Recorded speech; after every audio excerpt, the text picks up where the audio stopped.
Welcome to the Tech Egg. Don't get scrambled. Enjoy the video. In this video, I will explain how to make your Divi website responsive.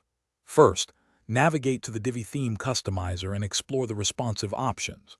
You'll find settings to adjust how your content appears on desktops, tablets, and mobile phones. Pay close attention to text sizes, image scaling, and column layouts. This initial setup is crucial for a solid foundation, ensuring your site looks great across all devices from the start. Let's dive in. Divi offers powerful responsive editing modes directly within the Visual Builder. You can switch between desktop, tablet, and phone views to fine-tune your design. For instance, you might want to adjust padding or margin values for a module on mobile, or even hide an entire section that doesn't translate well to smaller screens.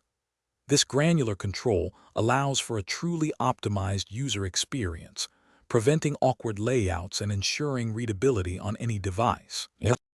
For more advanced responsive adjustments, custom CSS is your friend.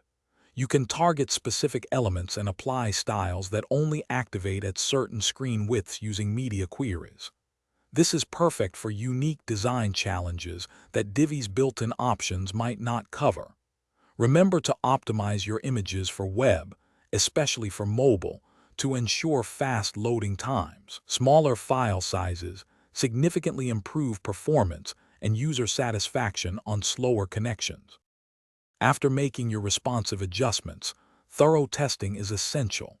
Use actual devices like phones and tablets to experience your site as your visitors will.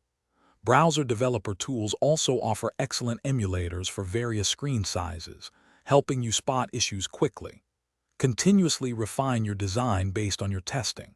And hey, if you're looking to upgrade your home tech, check the description for a link to the Shark AI Ultra Robot Vacuum and other great deals. It's a fantastic way to keep your space tidy while you focus on your website.